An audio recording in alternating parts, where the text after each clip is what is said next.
Hey guys. Well, a little dreary outside and rainy and stuff like that. I don't want to drag all this mess out yonder to the greenhouse and try to shoot this video because I've already got some clips that I've already shot. But anyway, it's that time of year, seed starting time. If you ain't already done it, you need to be getting them going depending on where you're at. I know in the warmer climates like where I am down here in Georgia, you know, I should have gotten some of them started, you know, several weeks ago, but different things have delayed me, but I've got them going just the same. And anyway, that's what the video is going to be talking about today. We're going to talk about different types of media and things that I use and things that are readily available for you to use to start your seeds. And we'll get started on that and talk about that, and we'll do some video footage along the way.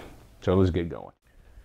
Okay guys, here's some different types of grow pellets, from expandable peat pellets that you just pour water on and they expand automatically, to wood fiber grow plugs, which I showed those in a previous video where I was using those in the cracky beds, and I like them just fine, but they for some reason or other they didn't want to stand up as good as the rock wool cubes. So like I say, just something I was trying. They worked just fine as far as seed starting and growing and such as that. But you can use those. You could use rock wool cubes. Like I say, the rock wool cubes I don't use in anything to hydroponics because, you know, they're kind of costly to, you know, just to be planting in the soil when it's not necessary.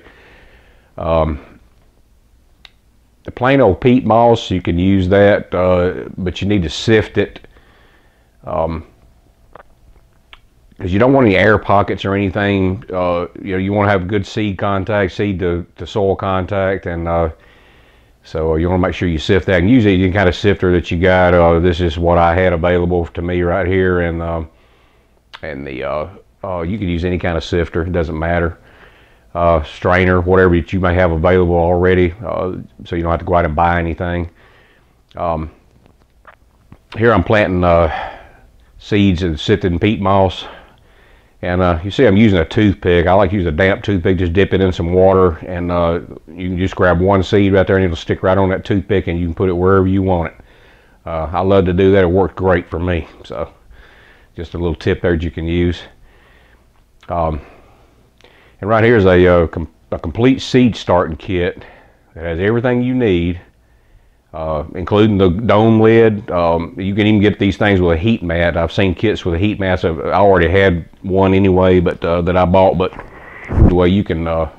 They have them including the heat mats in there with them. So, you know, just whatever you want to do.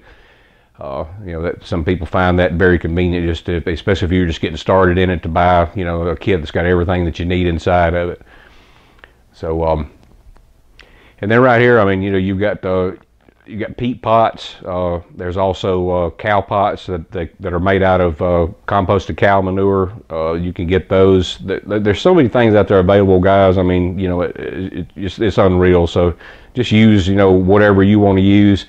I found it convenient a lot of times to just start seeds in peat pots and stuff like that, and then, you know, just let them grow along the way, and when they come up, you start feeding them some nutrient mix, you know, light on the light side, and then they just grow and grow and grow, and then you can transplant them into whatever you want to plant them in. You know, I got a 3-inch plastic pot right here that I saved from some ivy, some English ivy I set out in the yard. You know, just recycle things. You can use drinking cups, toilet paper tubes,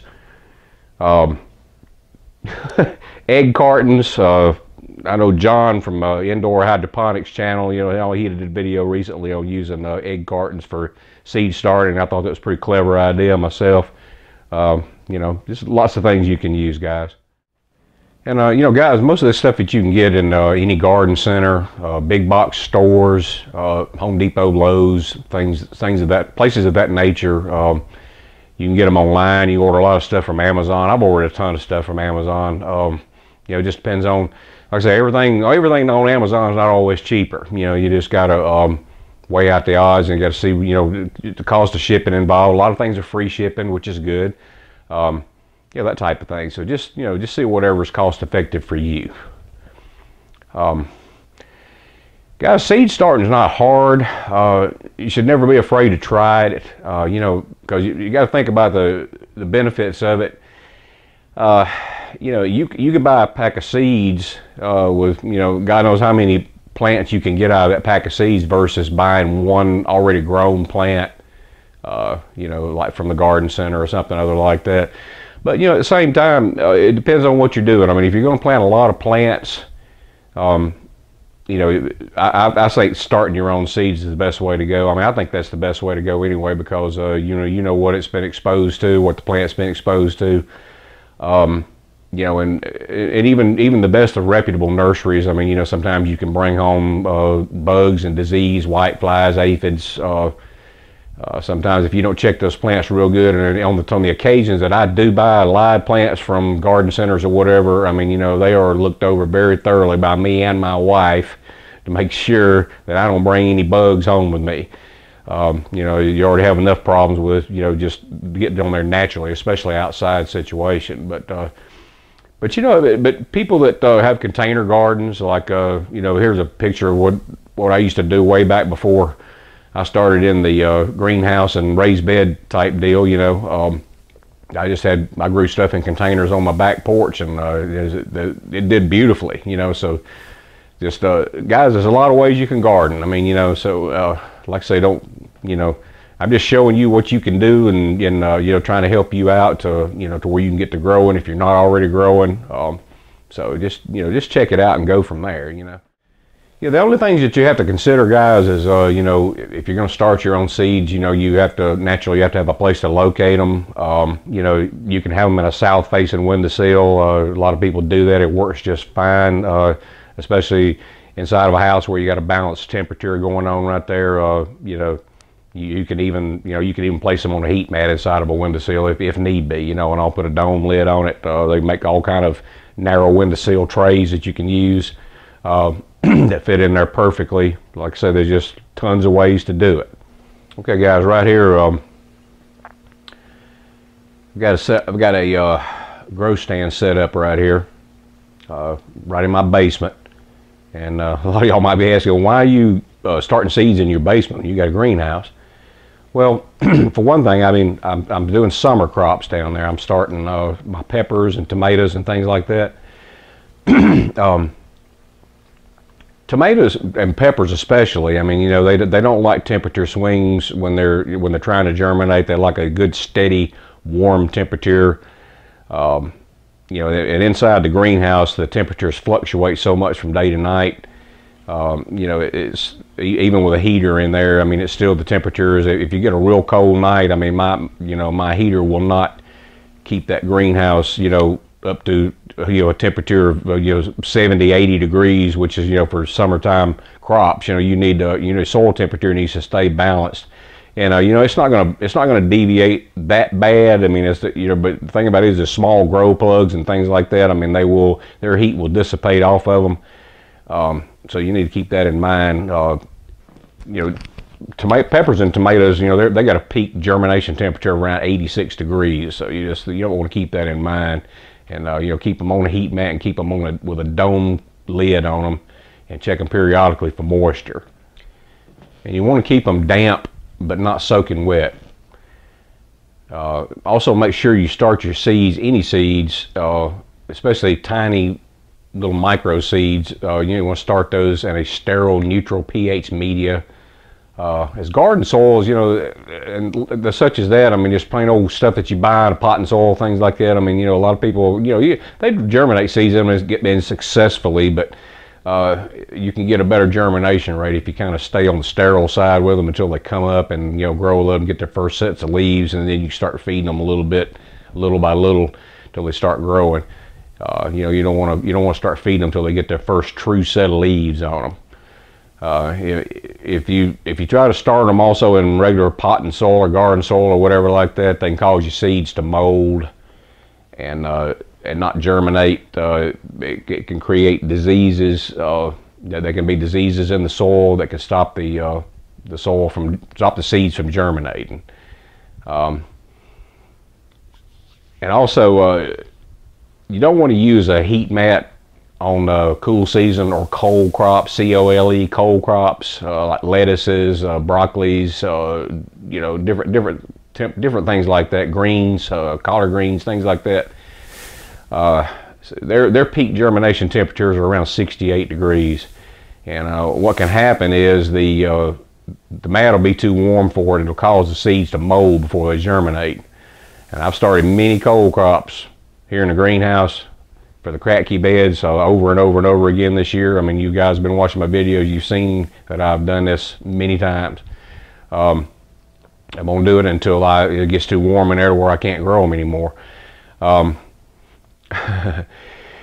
anyway, I mean, you know, they're sitting right there with a vented dome lid on them, and I use the keep the vent open on this lid right here because when the sun hits that greenhouse in there, that thing will heat up. So I want to keep, you know, some ventilation, some of the heat going out of there.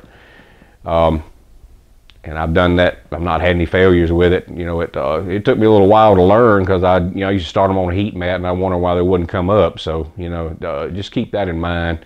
I've had no problem since I'm not using a heat mat with cold crop. Make sure that your seed trays and everything have a normal balance of light.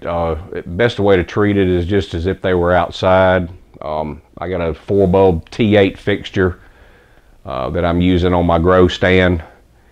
That you know, and I put it on a 12-hour timer to kind of simulate day and night, you know, to the plants. I mean, even like I say, even in the seed stage, I practice that. As soon as I put those seed trays in there, I put the light on the timer. I let the lights come on and burn up. It was 7 o'clock in the morning. I let them come on and they'll burn to 7 o'clock at night.